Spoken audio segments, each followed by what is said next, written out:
Bonjour à tous et bienvenue à Catch Club. Alors je suis méga chaud parce que bien entendu on se retrouve pour le résultat de SmackDown du 28 janvier 2022, mais à côté de ça, ce soir c'est le Royal Rumble. Donc pour ceux qui regardent cette vidéo dès sa sortie, je rappelle que ce soir, donc samedi soir, on se retrouve d'abord à 20h sur Twitch pour le live Kick-Off Royal Rumble et ensuite on se retrouve à 2h du matin pour le live réaction. Allez, on passe au résultat et le show démarre avec l'entrée de la championne de SmackDown, Charlotte Flair. Charlotte qui vient se mettre en avant.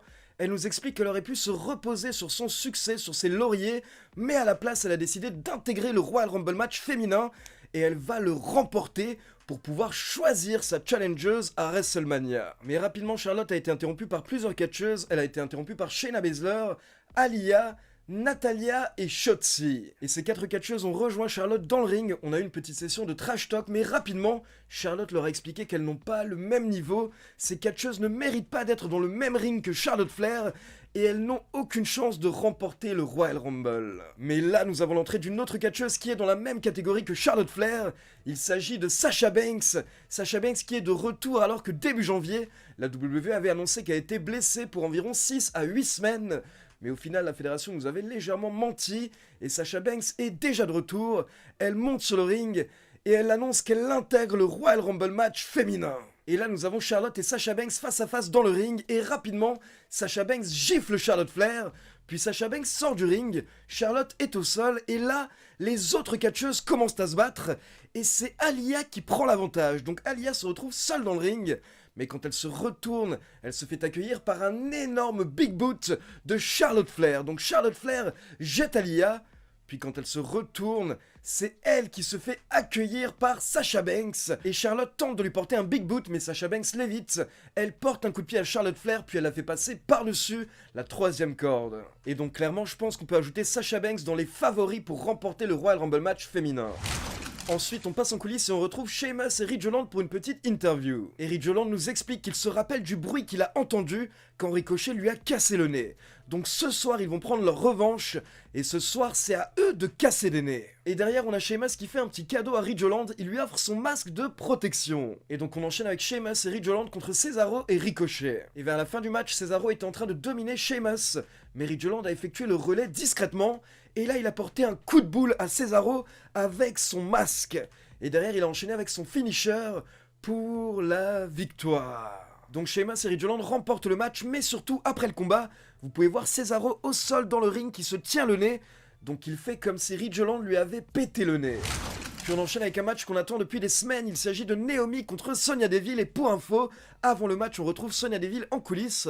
Et elle tente de mettre un petit coup de pression à l'arbitre. Parce que bien entendu, Sonya Deville est une officielle, donc c'est la boss de l'arbitre. Mais là, l'arbitre explique à Sonya Deville qu'il va simplement faire son boulot, et ce soir, il va être juste. Et donc, on enchaîne avec ce qui est le premier vrai match de Sonya Deville depuis SummerSlam 2020, où elle avait perdu contre Mandy Rose. Et malgré 1 an et demi d'inactivité, j'ai trouvé que Sonya Deville s'est très bien débrouillée hier soir, mais hier soir, c'était la soirée de Naomi, qui a remporté le match au bout d'environ 12 minutes, avec son split leg moonsault. Et donc, directement après le match, on a Sonya Deville qui retourne en coulisses, et forcément, elle est dégoûtée. Et pendant ce temps, on a Naomi qui prend le micro et qui fête dans le ring. Et elle dit que Sonya Deville ne pouvait pas arrêter le glow. Mais alors que Naomi est en train de célébrer, d'un coup, Sonya Deville revient pour gâcher la fête. Et donc elle dit à Naomi qu'elle ne pouvait pas la laisser aller au Royal Rumble sans une petite surprise. Et cette surprise, c'est que Sonya Deville intègre le Royal Rumble match. Donc j'imagine que les catcheuses vont se croiser lors du Rumble match et apparemment, leur rivalité n'est pas encore terminée. Ensuite, on passe en coulisses pour une interview des Usos qui nous promettent que Roman Reigns va conserver son titre lors du Royal Rumble. Mais les Usos sont rapidement interrompus par les Viking Raiders qui leur mettent un petit coup de pression parce que les Viking Raiders sont arrivés avec des haches. Puis on repasse dans l'arène pour le talk show de Sami Zayn qui reçoit Jinder Mahal et Shanky. Et bien entendu, Sami Zayn a passé son temps à se moquer de Jackass et de Johnny Knoxville, mais rapidement, l'émission a été interrompue par l'entrée de Shinsuke Nakamura et Rick Boogs. Donc Rick Boogs les présente et il joue de la guitare pendant que Nakamura monte sur le ring. Et là, directement, Sami Zayn se rapproche de lui et il pointe vers le titre intercontinental. Mais Nakamura lui répond avec un gros kick. Donc Sami Zayn est éjecté du ring et on enchaîne avec un match par équipe avec Nakamura et Rick Boogs contre Jinder Mahal et Shanky. Et Sami Zayn est resté aux commentaires lors du match et bien entendu il est intervenu car à un moment Rick Boogs voulait effectuer le relais Mais là, Sami Zayn a tiré Shinsuke Nakamura en bas du ring. Mais heureusement, Rick Boogs a réussi à faire le taf et au final, il a porté son finisher sur Shanky pour la victoire. Ensuite, on passe en coulisses pour une interview de Big E et Kofi Kingston. Et là, Kayla Braxton nous annonce que Big E est officiellement de retour à SmackDown. Donc attention, breaking news, Big E a été transféré, il change de roster et il est de retour à SmackDown aux côtés de Kofi Kingston et de Xavier Woods. Donc Kofi nous explique à quel point ça lui fait plaisir, mais là Kayla Braxton leur demande qu'est-ce qui va se passer s'ils se retrouvent tous les deux à la fin dans le ring lors du Royal Rumble. Et là Kofi et Big E répondent que si un des membres du New Day remporte le Royal Rumble, alors tout le New Day remporte le Royal Rumble. Et donc juste une petite remarque par rapport au transfert de Big E. Je ne sais pas trop quelle va être la suite, mais j'espère vraiment que ça ne veut pas dire que Big E va simplement être de retour avec le New Day et repasser dans le milieu de la carte ou encore dans la division par équipe. Parce que comme je vous l'ai répété, moi je souhaite que Big E soit dorénavant un main eventer à temps plein. Et là je commence à avoir un petit peu peur avec ce changement de roster inattendu et ce retour vraiment aux côtés de Kofi Kingston et du New Day. En tout cas on enchaîne avec Big E et Kofi Kingston contre Madcap Moss et Happy Corbin. Et au bout d'environ 7 minutes, le New Day ont porté leur finisher, le Midnight Hour, sur Madcap Moss pour la victoire.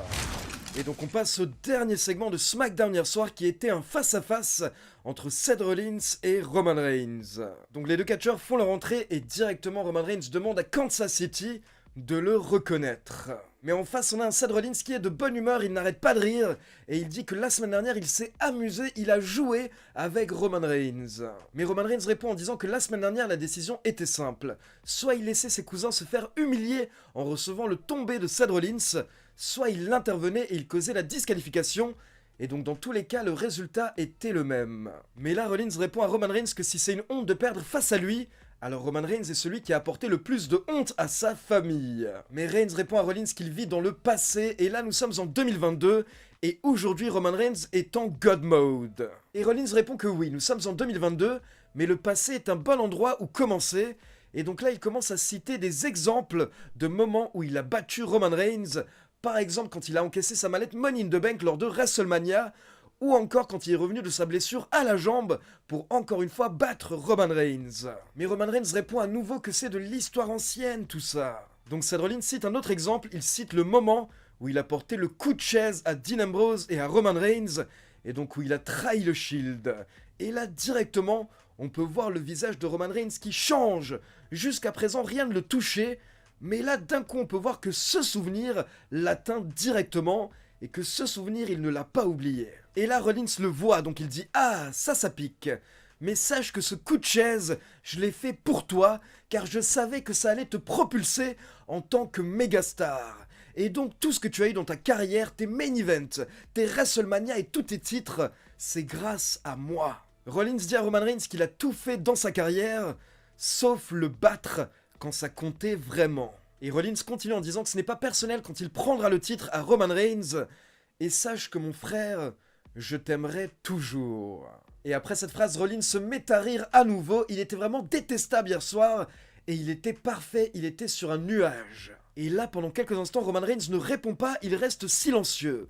Puis d'un coup, il dit « Le coup de chaise sur le dos. Le fait de trahir le Shield. J'ai essayé de te pardonner, j'ai vraiment essayé, mais je ne te pardonnerai jamais pour ce que tu nous as fait. Je te hais !» Et là, Rollins rigole encore plus.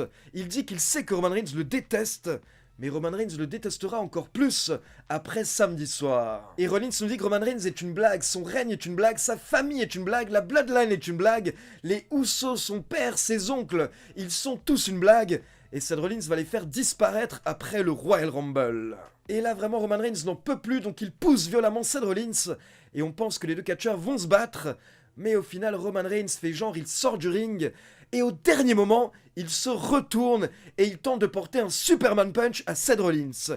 Mais Seth Rollins l'évite, sans même regarder, il était de dos, mais il a réussi à éviter le Superman Punch. Puis Seth Rollins s'est tranquillement sorti du ring, et encore une fois, il était en train de rire, il était en train de danser. Donc Rollins est totalement sûr de lui, et c'est la première fois que quelqu'un fait autant douter Roman Reigns. Et forcément c'est très intelligent parce que personne ne peut autant toucher Roman Reigns que son frère du Shield. Donc voilà, c'est tout pour les résultats de SmackDown. Maintenant, comme d'habitude, c'est à vous. N'hésitez pas à me laisser vos avis dans les commentaires. Et comme d'habitude, n'oubliez pas de liker la vidéo, de vous abonner à la chaîne et de cliquer sur la petite cloche pour être informé de la sortie des prochaines vidéos. Ciao tout le monde!